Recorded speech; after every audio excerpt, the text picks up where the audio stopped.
Introducing the digital Cinescope Super 16 camera, a revolution in digital filmmaking. Capture every detail with its Super 16 sensor and unleash your creativity with raw cinema DNG shooting capabilities. Experience unparalleled dynamic range with the dual-gain sensor, ensuring your footage looks stunning in every light. Cinescope Super 16, where classic film aesthetics meet cutting-edge technology to elevate your storytelling. That was just a joke. You know, this is not a serious video, but it's turned into something really crazy. So let's get into the real video now.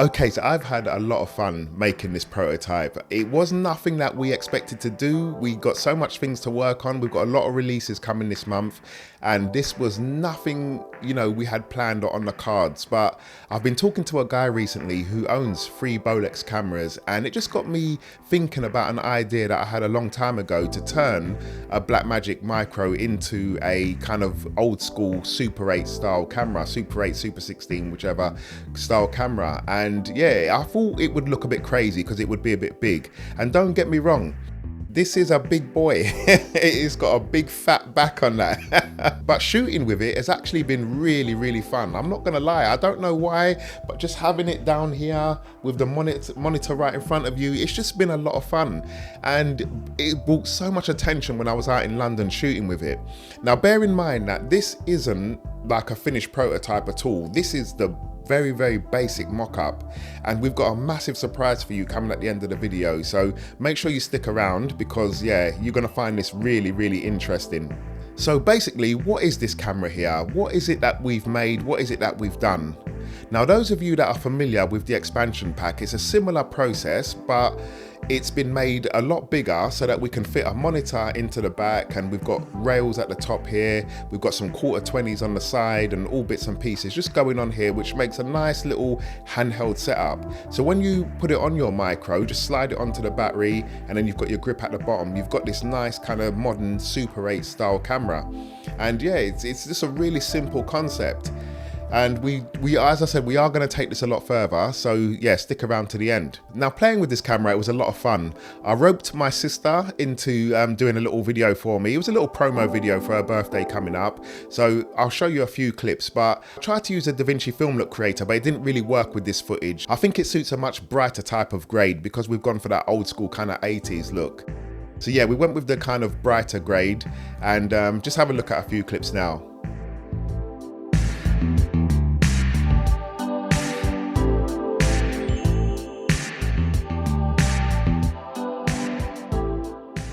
Yeah, Sweet Pea's having a birthday party, her 50th.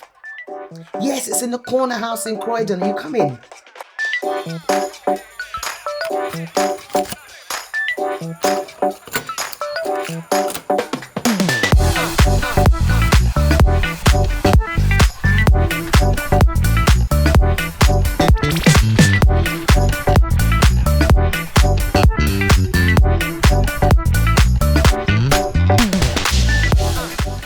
So yeah, that was just a few clips, and we was using the Comica microphone, which I've got in front of me now, to capture the audio. And yeah, it just worked really well. I really love the look of the Micro, as you know. I think the CDNG can work really well when it can be sharpened up nicely. Love the colors of it. It's just absolutely fantastic and great to grade. So using a couple of power windows around just to simulate some lighting and, you know, stuff like that, I just think it kind of brought the whole scene together, and I think it worked really well. But when shooting with a camera like this, my idea was to go like a Super 8 style, you know, when I go around London filming. So I've used the Film Look Creator to do a kind of vintage look on this as well. So let's have a look at how it came out.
So, the build.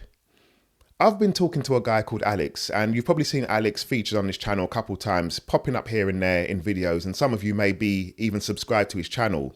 Now, Alex shoots regularly on the digital Bolex D16, and he also has a micro. So we've been talking about, the builds and batteries and stuff like that, and what we can do, what we can't do.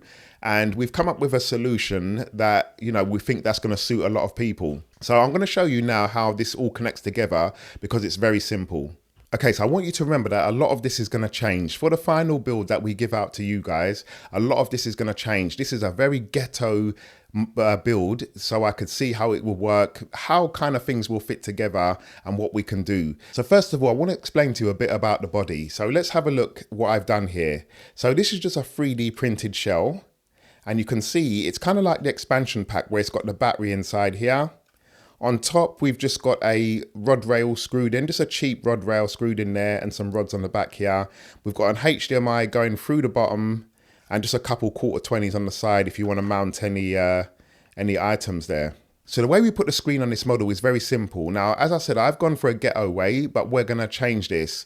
So this is the screen I'm using. It's a Sakui monitor, RH35, and it's got a 3D printed frame around it, and you're going to see why that frame's on there in a second. And DSLR video shooter, he reviewed this monitor, saying it was a good little setup for, small builds. And it's not bad. It's actually not bad. I paid $125 for it, and it does a good job. This screen is not obviously the highest resolution, but it's good enough to pull focus and see what you're doing. And it has things like false color, focus peaking, punch in, zoom. It can actually record and play back as well, which is handy. So I've got a MPF battery on the back, and you can see in here that I've got a very, very rough cutout of the battery shape there. So what I'm going to do is I'm going to put the monitor inside of the case now, and then push it down, and then it's held by friction. So even if I turn this over, it's not going to fall out, okay? But like I said, this is the most basic one. The way we'll fix it after this, in the final build, we'll have a screw going through the bottom so it kind of locks the monitor in and it's sunk down a bit. So that will be the final build. So yeah, that won't fall out. And then you've got your build is practically done from there. So from there, then you would just get your micro, and then you would just slide it on, push it down, and then you've got your Super 8 style camera ready to shoot.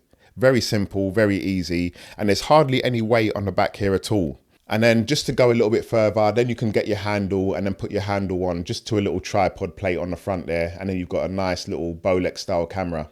This is a very basic build, a very basic model, and I want to show you a picture of what we've got in mind for this now for you guys that you will actually use.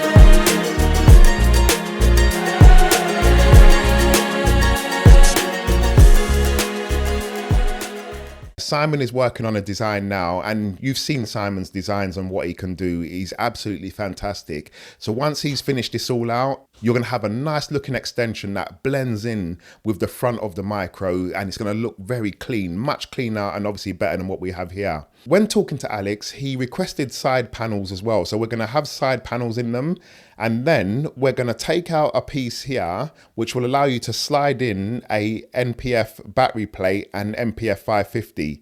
So the goal is you would have a dummy battery in the top. The cable comes out, runs through the case straight into an NPF 550, and the monitor will also connect to an NPF 550. So you'll have an all-in-one battery solution on the back here. I think it's going to work really, really well.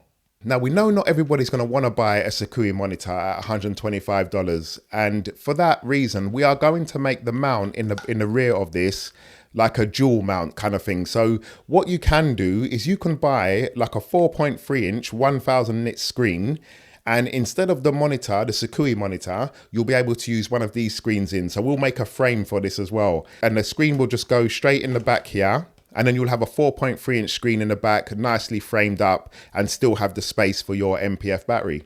The only caveat with using this monitor here, we will link it for you, but the only caveat is that it can only record 50 frames per second and upwards. You can't do any 25, any 30, anything like that. And that's because of the way Blackmagic have outputted the HDMI signal. It just doesn't work with a lot of these affordable screens. But if you shoot 50 frames and upwards, you're laughing. There's so much you can do with this. So how much is this going to cost you? Well, this is going to cost you roughly about £800. I'm just kidding. I'm kidding. It's going to be absolutely free, completely free. Now, the reason why is a lot of you guys, you support us in the comments, you know, in the groups, in chats, especially in the community section. And although we do get the 1 or 2 people that are just complete arse hats, you know, most of you guys are absolutely amazing. You know, you don't force us to release anything. You appreciate the work that we do. You don't go on about open source this and do that. And, you know, I had a chat with Simon. I said, look, Simon, this wasn't on the cards. We didn't have any plans for this. So let's just let everybody have it free. You know, let them try it if they want to. Very low price point that they can come in at and just have fun with it. So yeah, and it's going to be one of our first ones that we're doing for free, actually, because we plan to do a lot more crazy mods and just give them out to people for free. You guys have been so supportive. You know who you are. There's a lot of you in the groups that pop up regular and in the YouTube community. So this is for you guys, man. Thank you so much for all of your support, your kind words, and just giving us the energy and allow us to carry on and not get involved in, you know, all silly arguments and stuff. You've just been very supportive. So yeah, we want to start giving back more now. I know you guys like the mods and stuff like that and what we're doing, but we want to start giving back more. So thank you for that. But as always, donations are welcome on the AltCine website, altcine.com. Any donations help us to, you know, to keep doing crazy things and just, you know, yeah, just bring this whole camera stuff to life and just have fun. So that's it, we're all done. You won't exactly see a build video on this one because it's very easy to do. What we'll do is we'll upload a couple of reels to the AltCine Instagram page, and then we'll show you how to install the screen, or just a better way to secure the whole unit together so it's rigid. It will only take about 3 reels, and they won't even be hard because everything is going to be so easy to put together that, yeah, a child could do it. Subscribe to the AltCine Instagram as well. Follow us there and look out for these videos in a couple of weeks, and just have fun, guys. Have fun, do some crazy stuff, and yes, I will see you on the next video. Later.